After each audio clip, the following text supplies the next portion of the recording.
Hi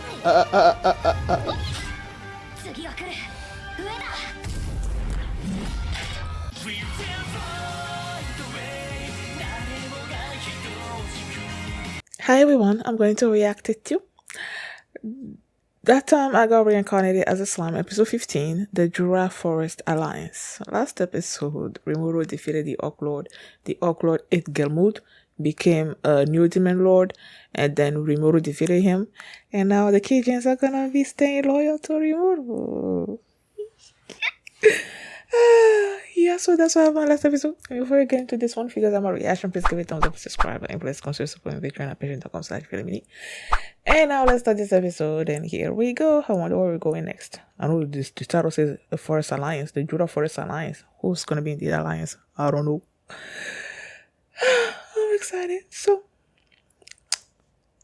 here we go.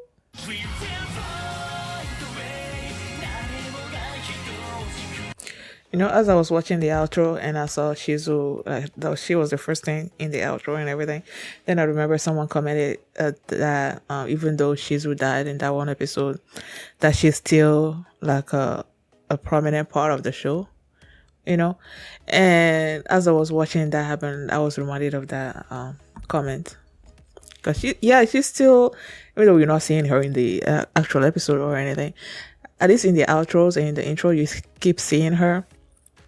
And yeah, the kids that were, like in the outro, the kids that were working with Rimuru and everything, it's not like I remember what how the kids look like when Shizu was talking about her teaching these kids, students, whatever, that were also brought in from the real world into the this world and whatnot. It's not like I actually remember how they look like, but it feels like they look like those little kids that were playing with him, you know, in the outro. And yes, in the intro there was this girl with pink hair and whatnot that seemed to be on the side of the demon lord claimant, you know, that Rimuru was fighting in the intro. And I feel like I saw her in the outro as well, like having fun with Rimuru. So I'm sort of like confused a little bit. Like, what's up with that? You know? But okay, after the Orc Lord was defeated, they had this sort of like a meeting with the lizard men, the orcs, and the kitchen, right? Basically Rimuru's people. And Trini was there as well. And they basically came to the conclusion that there wasn't gonna be like a punishment for the orcs, because Rimuru already said like that he told the guild that he was gonna take the sins of the orcs on him as well.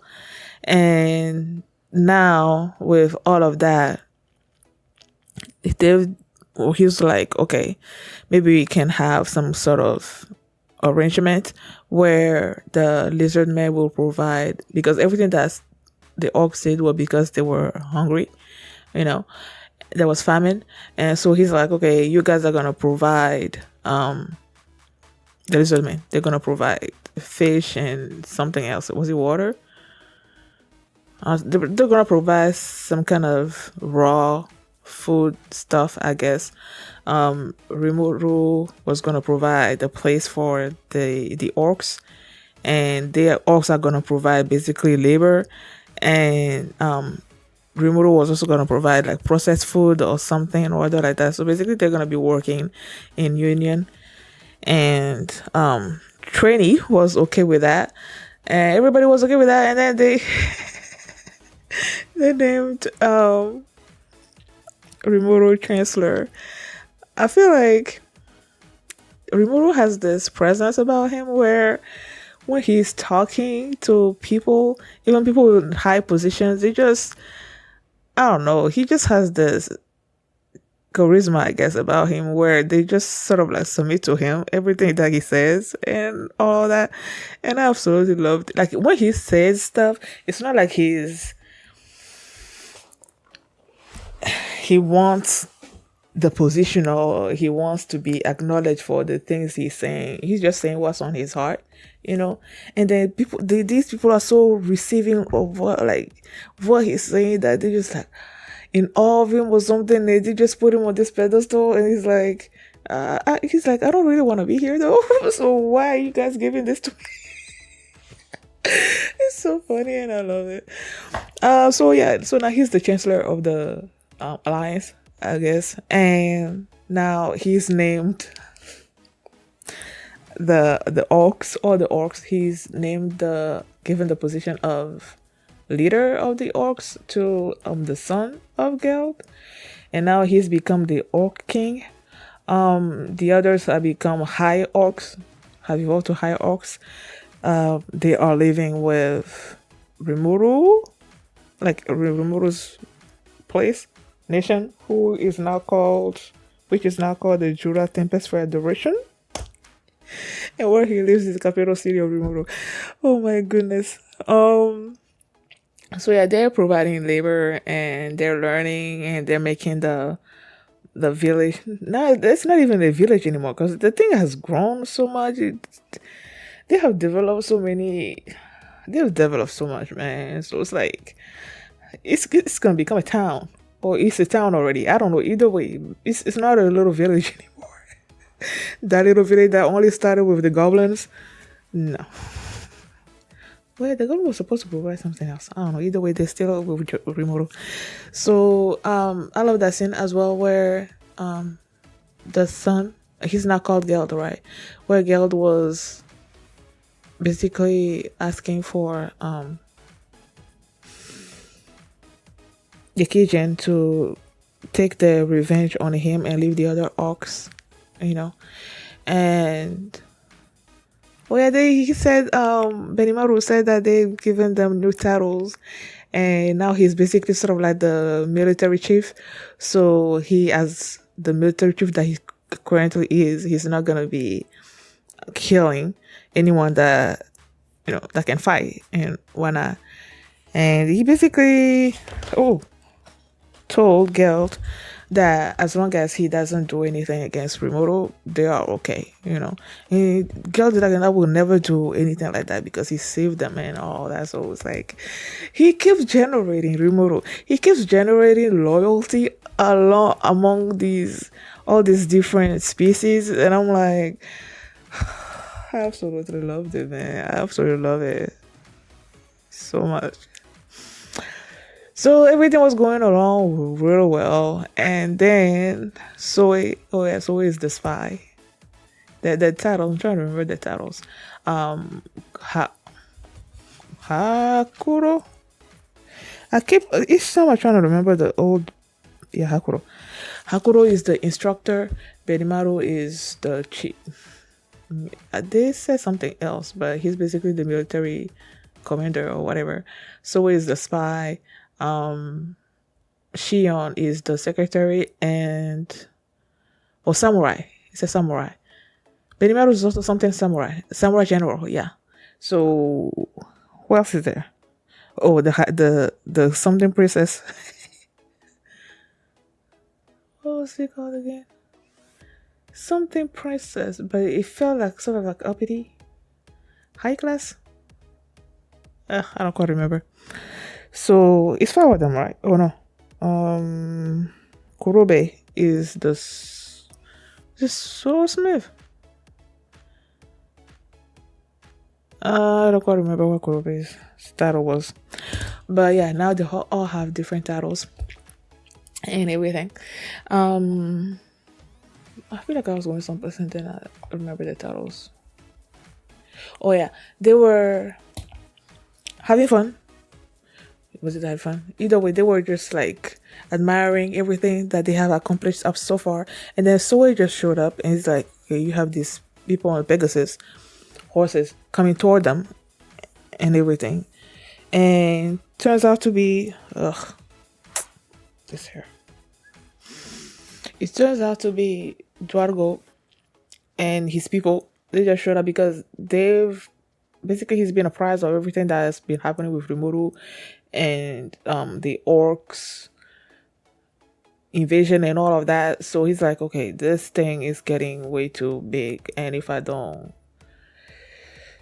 take care of it, then my nation is gonna go under or whatever. Because he's thinking, okay, if this Rimuru and everything that if he's a bad person, then the bigger that his country nation grows, they are gonna be in trouble. If they decide to attack the dwarves, then they're gonna have trouble. So he's like, okay, you know what, I need to go and meet this remote in person and see if he's evil or if he's a good person. And then he just showed up there. He's like, let's fight. Basically, he's like, let's fight. And then Trini just showed up as well. Decided to preside over the fight. I'm like, I don't know. I just don't like how she just shows up without being invited. Yes, everything is happening in the forest, and the forest is basically under her purview or something or other like that. But they didn't invite you to come here and witness this fight that was gonna happen between them. Couldn't they have done it without her being present? You know. But she shows up, and yeah, they started fighting, and Ryoro was basically holding his own against Duaro, and Duaro was about to do this haze thunder or something or other like that. And when Rimuru saw that, he's like, well, okay, he's about to attack from above. And I don't know, for some reason I was scared that Rimuru was gonna be hurt. I think it's because I read a comment previously some time ago that King Duarzo was super strong. I don't know if the person said that he was stronger than Rimuru or something. I don't know. I might have forgotten exactly what he said, but it's that particular comment that made me afraid for Rimuru in this particular instance. We started doing the haze thunder or something or whatever. But no, Rimuru held his own, and the king was like laughing, and he's like, okay, you saw my attack coming or something or other like that. And Rimuru is like, oh, it's because I've seen it before from my, how did he call Hakuro? Master? Teacher? I don't know. And then that's when Hakuro showed up. And based on the conversation that was happening, you know that Hakuro is the one that taught Dwargo sword fighting as well. So he calls him the savant. So I'm like, oh, okay. So it's like this guy Hakuro taught Dwargo, and he's now teaching Rimuru. And then Rimuru has all these, the predator ability and the what's it called? Predator is the one that he eats people, which is the one that I don't know. Either way, he has all these abilities where after he being taught, when he finishes his training with Hakuro and becomes a sword master, he'll have that, and then he'll have all the ability that he's been stockpiling, and it's like he's gonna be unstoppable, man. That's just how I feel about it. So yeah. Oh, and there was also the one moment where Gabiru. Well, Rimuru gave a name to the chieftain, and it's called Abiru, and then Abiru exiled Gabiru and still gave him sort of like the trident looking weapon that he had. That was, I believe that weapon was the chieftain's, right? Before Gabiru did the coup and then took over and then had the sword in his hand. He's like, you accepted me or something or other like that. So they also gave him that weapon, and I guess a little bit of food or something or other like that, and then he went on his way. And those three that were always championing him and all that were waiting for him outside, and now they're going on their journey together, wherever it is that they're going.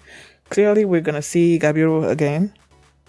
So yeah, I wasn't that annoyed with him this episode.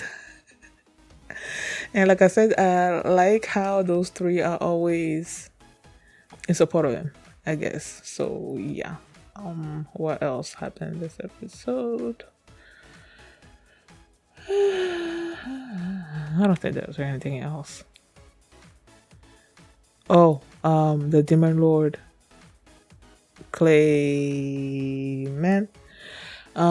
He's like, okay, what do we do about this